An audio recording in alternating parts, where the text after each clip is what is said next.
Today in this lesson, I will explain the solution of chemistry topical question, which will help you in the entry test preparation. And the topic I have selected for today, that is chemical equilibrium.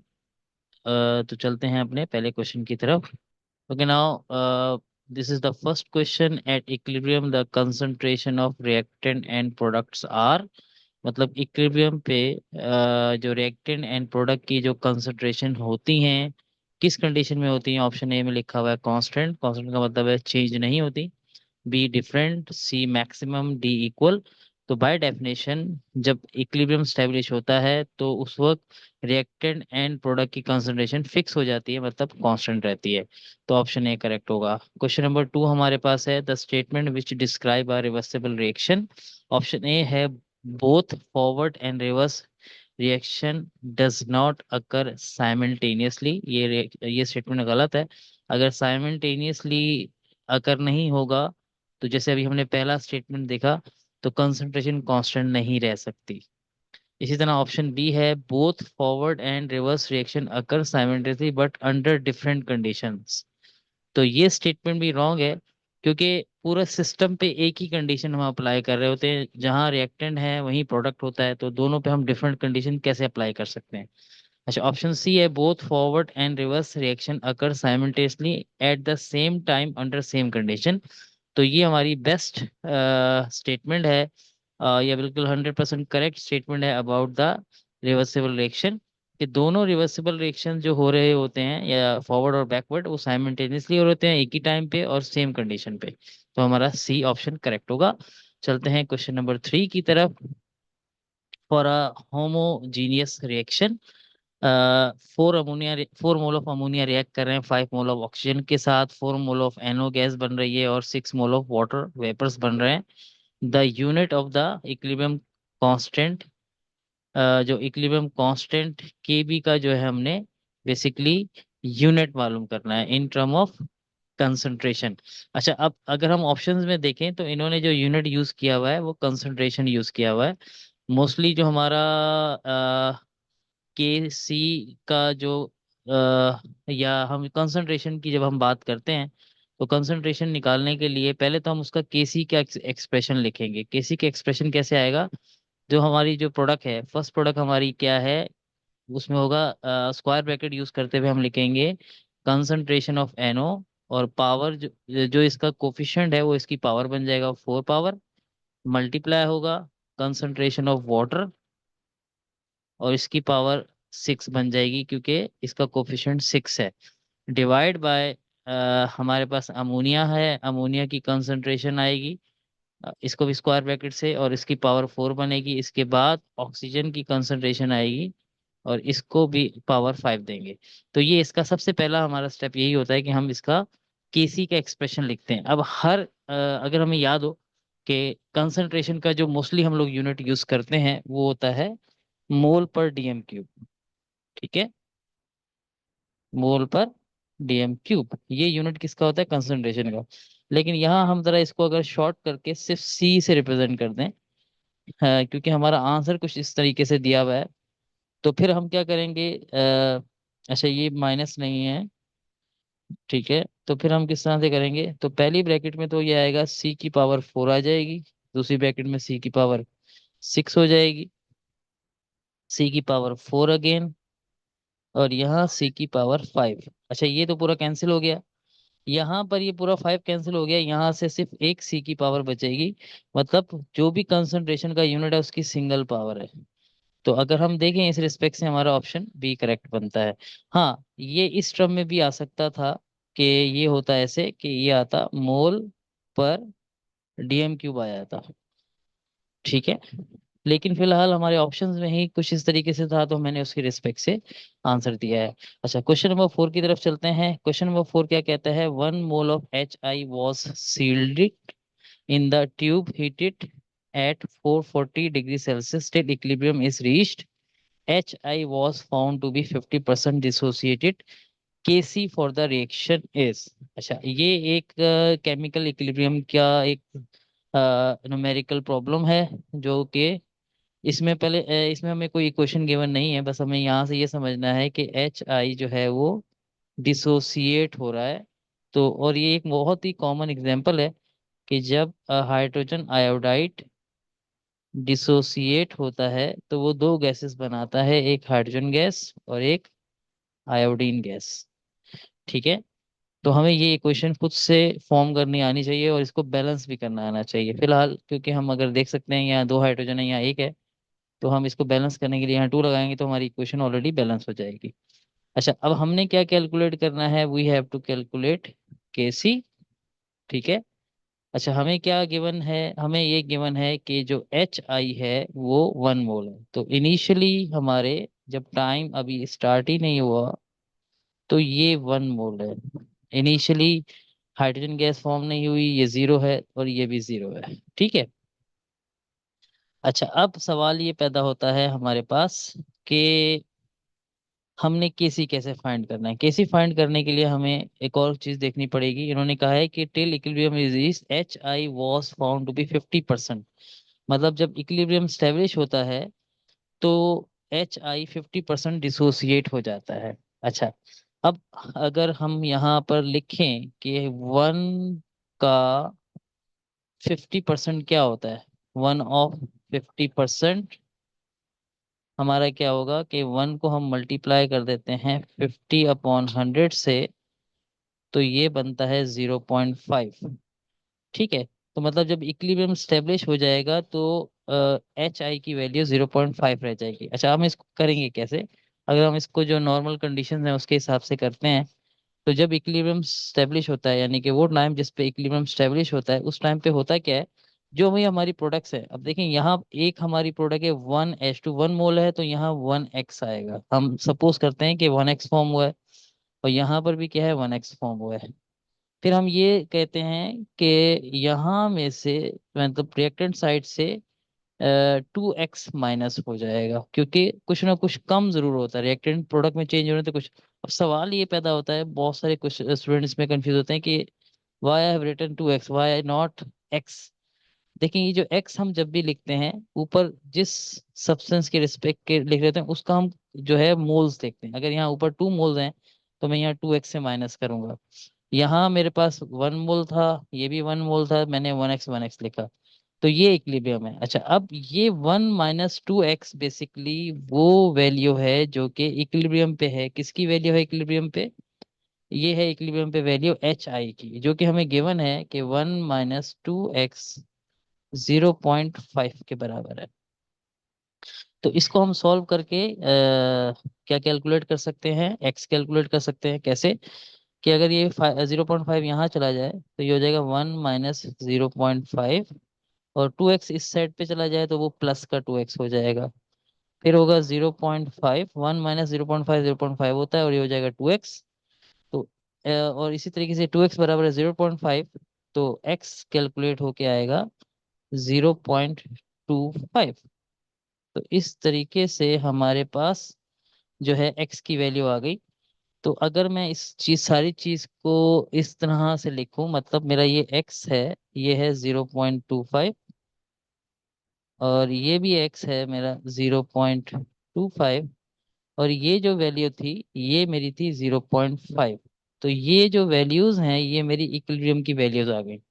तो अब मैं केसी का expression लिखता हूँ जिसमें ऊपर आएगी product, product हमारी क्या है, H2 की कंसंट्रेशन मल्टीप्लाई बाय I2 की कंसंट्रेशन डिवाइड बाय HI, चूंकि इसके साथ डबल कोफिशिएंट लगा हुआ है वो पावर आएगी।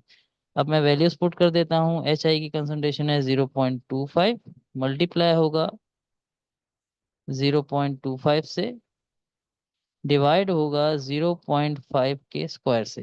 अच्छा, जो क्वेश्चन का जब हम सॉल्व करेंगे केसी, तो इसका केसी की वैल्यू आती है 0.25। इस रिस्पेक्ट से हमारा ऑप्शन बी करेक्ट होगा। अच्छा, क्वेश्चन नंबर 5 कहता है for what value of Kc almost forward reaction is complete. अच्छा, अब अगर हमें याद हो, यहाँ पर ऑप्शन ए में एक 10⁻³ दिया हुआ है जो कि बहुत छोटी वैल्यू है।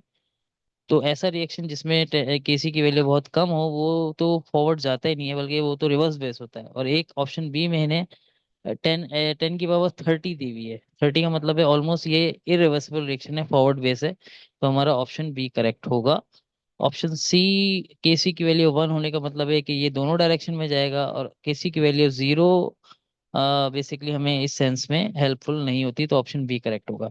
अच्छा, क्वेश्चन नंबर 6 है, 1 mole of ethyl alcohol was treated with 1 mole of acetic acid at 25 degrees Celsius. 2/3 of the acetic uh, changes into ester at equilibrium.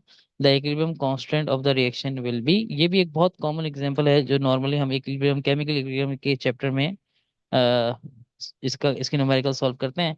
अब यहाँ पर भी हमें इन्होंने केमिकल इक्वेशन नहीं दी, तो हमें इसको सॉल्व करना पड़ेगा।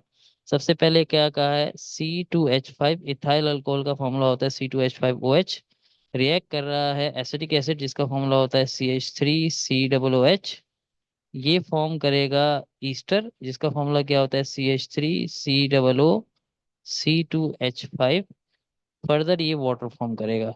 और अगर आप गौर से देखें, ये इक्वेशन ऑलरेडी बैलेंस्ड होती है। अच्छा, अब हमसे क्या कहा गया है कि 1 मोल ऑफ इथाइल अल्कोहल, यानी कि इसके 1 मोल है, इसका मोल रेशियो 1:1 का है, तो ये भी 1 होगा। मतलब जब टाइम हमारा 0 है, इनिशियली प्रोडक्ट हमारी दोनों 0 होंगी। अच्छा, अब उन्होंने हमें, अब मैं इसको एक्स के तरीके से नहीं, डायरेक्ट दूसरे तरीके से सॉल्व करूंगा ताकि आपको दूसरे तरीके का भी नॉलेज हो। अब इन्होंने क्या कहा है कि 2/3 of acid changes into Easter. इसका मतलब है कि जो ईस्टर बना है वो 2/3 बना है, इसको मैं 2/3 कर देता हूँ। इसी तरीके से जो, क्योंकि हमारा ईस्टर और वाटर का 1:1 का रेशियो है, तो जितना ईस्टर बनेगा उतना ही वाटर बनेगा, तो ये भी 2/3 बना है। अच्छा, अब ये जो हमारी प्रोडक्ट बनी है, उतनी ही प्रोडक्ट हमारी एसिटिक एसिड इसमें से माइनस हो जाएगी, तो 1 - 2/3 हो जाएगा। सिमिलरली यहाँ पर भी 1 - 2/3 हो जाएगा, क्योंकि सबका मोल रेशियो 1:1 का है। अच्छा, 1 - 2/3 जब हम करते हैं तो वैल्यू हमारे पास आती है 1/3, और ये भी वैल्यू फिर 1/3 आएगी। प्रोडक्ट की वैल्यू वही 2/3, और ये वैल्यू हमारी 2/3 है। तो अब हम क्या कैलकुलेट करेंगे, अब हम अपने रिएक्शन का केसी कैलकुलेट करेंगे, जो कि हमने कैलकुलेट करना है। अच्छा, अब केसी कैलकुलेट करने के लिए मैं अगेन इसका केसी का एक्सप्रेशन लिख देता हूँ कि केसी बराबर होगा कंसंट्रेशन ऑफ, हमारा क्या होगा, C2H5OH, और इसके बाद आएगा CH3COOH, ये डिवाइड होगा CH3COOC2H5 ईस्टर, और फिर हमारा आएगा वाटर। अब हम इन सब की वैल्यूज पुट कर देंगे। हमारे पास जो प्रोडक्ट की वैल्यूज हैं वो 2/3 होगी, नीचे रिएक्टेंट की वैल्यू 1/3 होगी। तो जब हम इसको पूरे को सॉल्व करेंगे तो हमारे पास आंसर आएगा 4। तो इस रिस्पेक्ट से आपका ऑप्शन डी करेक्ट है। क्वेश्चन नंबर 7 की तरफ चलते हैं। At equilibrium concentration of SO2 is 2m, O2 2m, SO3 is 4m। अच्छा, ऑलरेडी हमें इन्होंने इस क्वेश्चन में इक्विलिब्रियम की ही कंसंट्रेशन दे दी है, ठीक है। तो अगर मेरे पास ये SO2 का इन्होंने क्या दिया है, SO2 का इन्होंने 2 की वैल्यू 2m दे दी है, O2 की भी वैल्यू 2 दे दी है, और SO3 की 4 दे दी है। तो मतलब इसमें मुझे यहाँ स्टार्ट से कंसंट्रेशंस निकालने की जरूरत नहीं है। What will be the Kc, Kc again हम फॉर्मूला लगाएंगे, प्रोडक्ट अपॉन रिएक्टेंट। प्रोडक्ट हमारा है SO3, SO3 की पावर अब की बार 2 हो जाएगी, फिर हमारे पास आएगा SO2, इसकी पावर भी 2 हो जाएगी इसके कोफिशिएंट की वजह से, और ये मल्टीप्लाई होगा O2 से, O2 की पावर हमारे पास 1 होगी, ठीक है। अब हम बस वैल्यूज पुट कर देते हैं। हमारे पास SO3 की वैल्यू इन्होंने 4 दी है, तो क्या होगा, 4 का स्क्वायर हो जाएगा। इसी तरीके से O2 और SO2 की वैल्यू 2 है, तो हम इन 2 का स्क्वायर होगा और यहाँ 2 आएगा। अच्छा, ये इसको अगर मैं सिंप्लीफाई करता हूँ, ये होता है 16, और ये होता है 8, तो 8 × 1 = 8, 8 × 2 = 16, तो हमारा ऑप्शन बी करेक्ट होगा। नेक्स्ट क्वेश्चन हमारे पास है question number 8। In a reaction CO+2H2 CH3OH, delta H की वैल्यू दी हुई है नेगेटिव में, concentration of hydrogen, carbon monoxide and methanol become constant equilibrium, what will happen. अच्छा, मतलब जब इक्विलिब्रियम स्टेब्लिश हो जाए तो क्या होगा।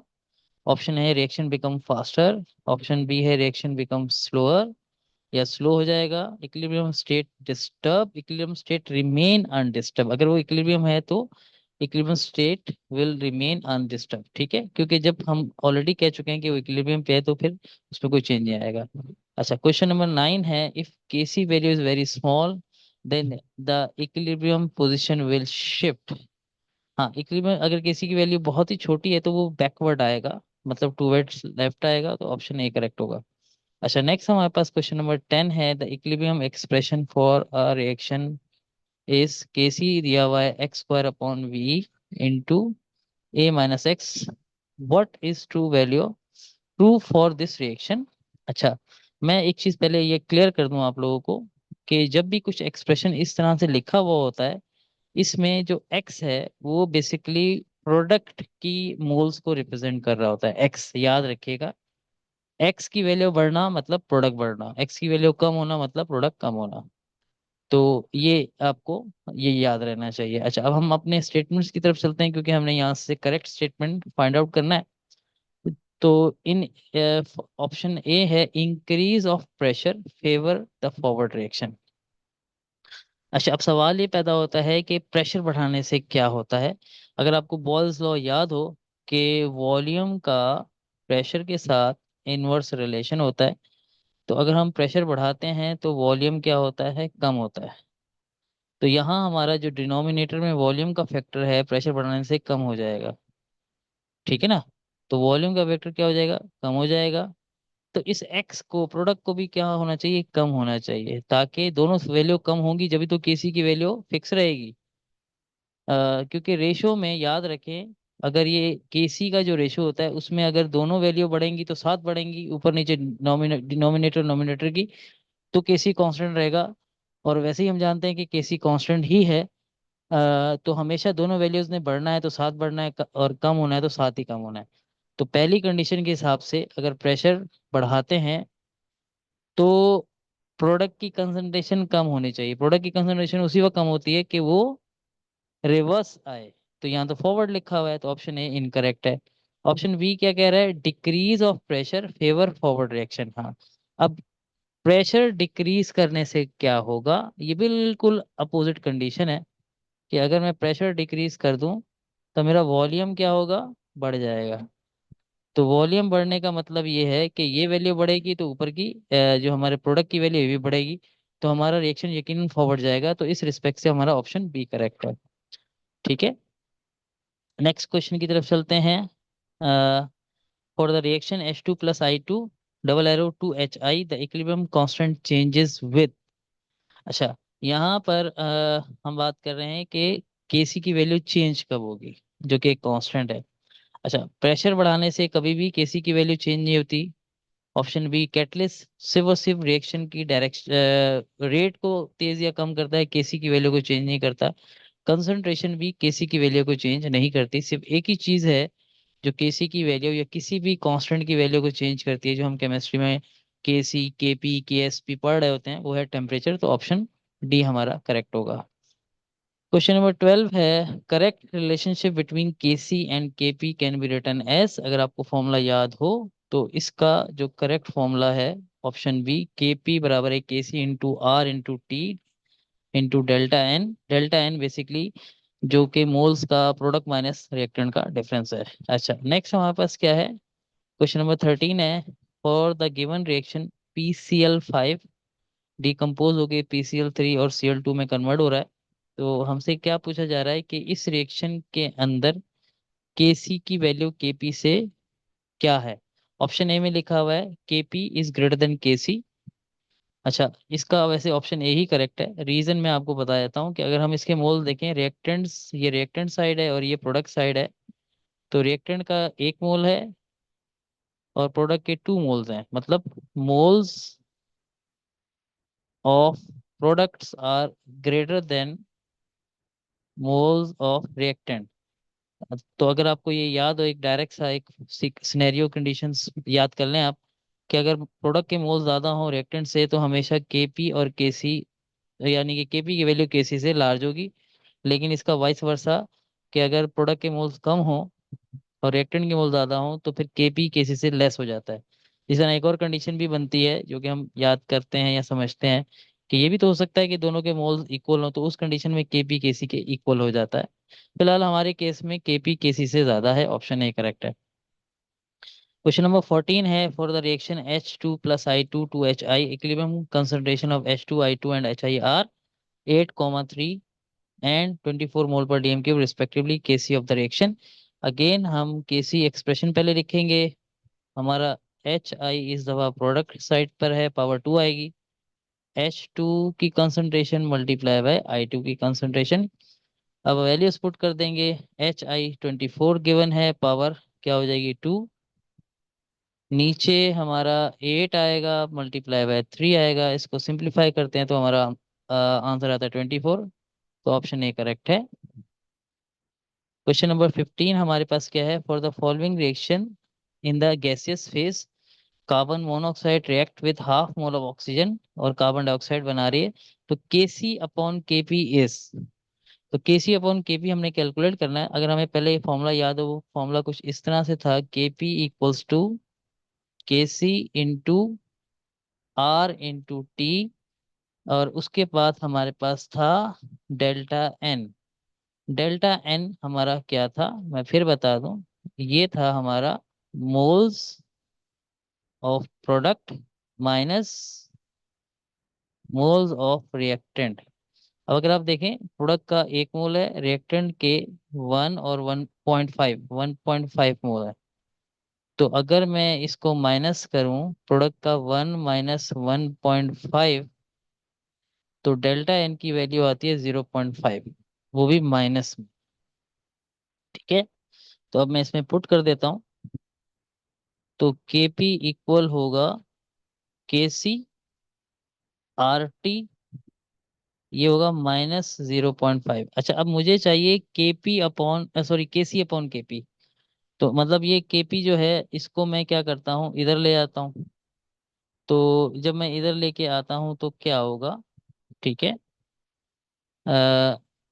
एक अगर मैं इसको शिफ्ट करता हूँ तो ये, अच्छा, यहाँ 1 रह जाएगा। तो ये हो जाएगा केसी अपॉन केपी, और ये जो आर टी है इसकी पावर अभी -0.5 है। अच्छा, आर टी जो है, अगर मैं इसको फर्दर सॉल्व करूं, अगर इसकी पावर मैं प्लस करना चाहता हूं तो इसको नीचे डिनोमिनेटर में ले आता हूं। तो ये 1 = होगा के सी अपॉन के पी। ये रेसिप्रोकल हो गई, इसकी पावर पॉजिटिव हो गई, आर टी की पावर +0.5 हो गई। मैं यहाँ पॉजिटिव मेंशन कर देता हूँ। अच्छा, ये अब हमें क्योंकि सिर्फ के सी अपॉन के पी चाहिए, तो हमें ये चीज़ यहाँ नहीं चाहिए, तो हम इस चीज़ को इस तरफ शिफ्ट कर देते हैं। ये यहाँ मल्टीप्लाई हो रहा है, वहां जाके सॉरी यहाँ डिवाइड और वहां जाके मल्टीप्लाई हो गए, 1 से मल्टीप्लाई हो गए, ये हो जाएगा आर टी की पावर प्लस, मैं प्लस मेंशन कर रहा हूँ, 0.5 इक्वल हो जाएगा ये के सी अपॉन के पी। तो ये हमारा के सी अपॉन के पी के बराबर है। तो अगर हम अपने आंसर में देखें तो हमारा ऑप्शन ए करेक्ट है।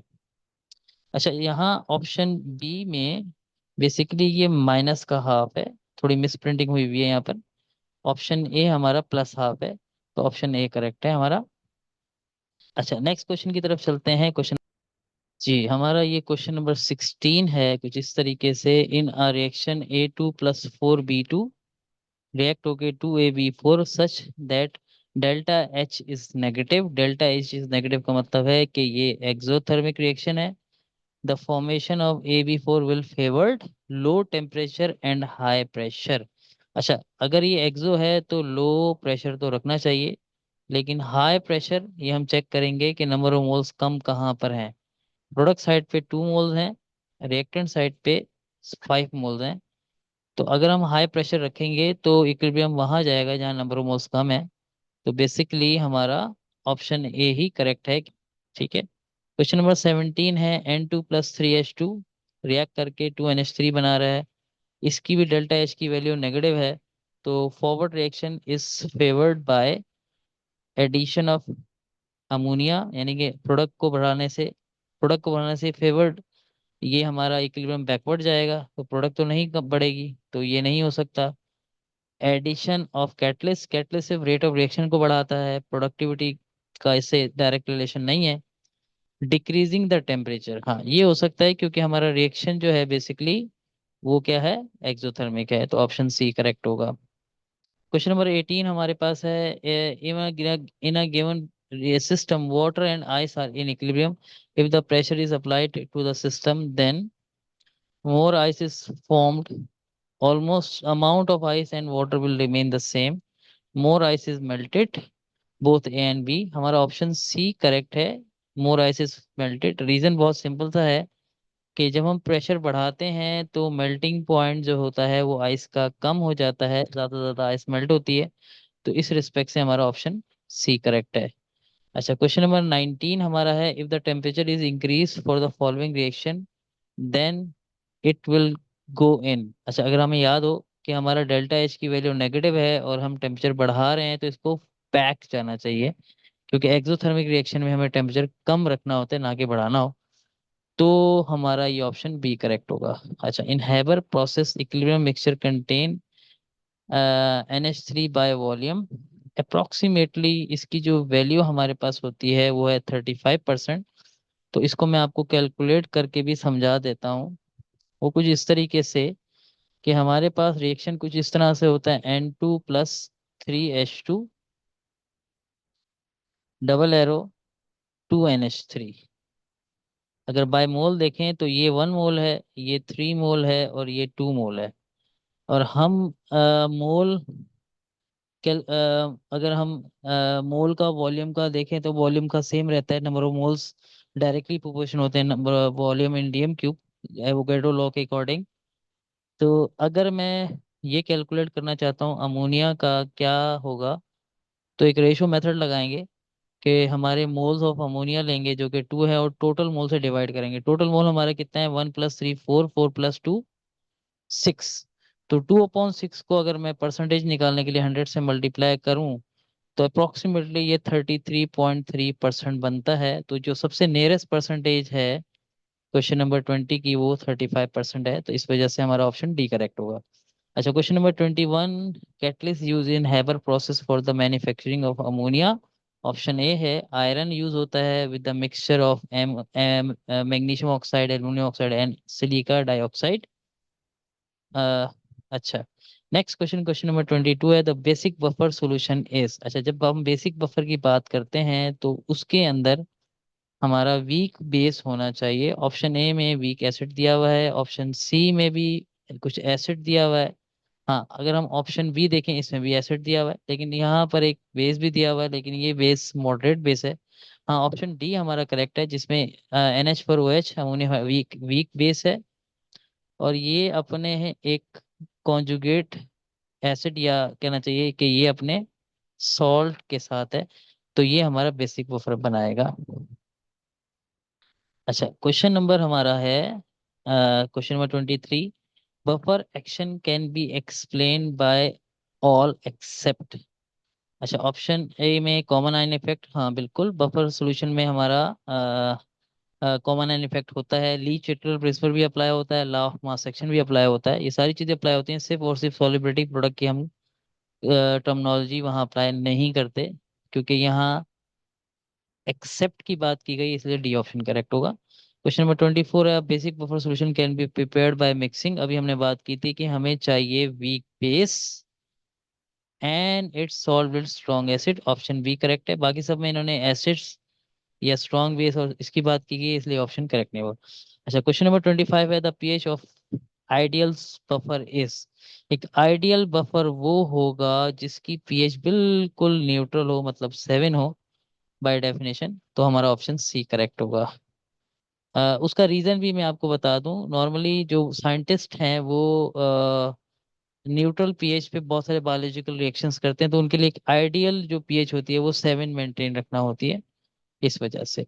अच्छा, क्वेश्चन नंबर 26 है, a certain buffer solution contain equal concentration of x and HX, Ka of HX is -10⁻⁸ the pH of the buffer is. अच्छा, यहाँ हमें हेंडरसन इक्वेशन याद होनी चाहिए, पीएच बराबर होता है -log of Ka plus log आता है concentration of salt divide by concentration of acid. ठीक है। अच्छा, अब हम पीएच निकालने जा रहे हैं। माइनस लॉग लेना है हमने, के की वैल्यू इन्होंने दी है 10⁻⁸। अच्छा, अब यहाँ इन्होंने ये कहा है कि कंसंट्रेशन ऑफ जो सॉल्ट है और एसिड है दोनों की सेम है। दोनों की सेम वैल्यू का मतलब है, लेट सपोज दोनों की वैल्यू मैं 1 1 पुट कर देता हूँ, तो 1 1 डिवाइड होके 1 ही आएगा, और लॉग 1 0 होता है, और ये जो सॉल्व होके 8 हो जाएगा। तो पीएच हमारी क्या हो जाएगी, 8 हो जाएगी। ऑप्शन बी करेक्ट है। क्वेश्चन नंबर 27 है, which Henderson equation is not correct. यहाँ नॉट पे जरा फोकस रखिएगा। ऑप्शन ए बिल्कुल करेक्ट है, हमें नॉट, और ऑप्शन बी में बी भी करेक्ट है। उसकी वजह यह है कि इन्होंने यहाँ पर प्लस से माइनस कर दिया है, और ये जो जब हम इसको रेसिप्रोकल करते हैं तो ये साइन चेंज हो जाता है। अच्छा, सी को देखते हैं, pH p K minus log, हाँ ऑप्शन सी, ये फॉर्मूला साइन की वजह से गलत है। अच्छा, नेक्स्ट क्वेश्चन हमारा क्वेश्चन नंबर 28 है, for acidic buffer pH is less than pK if.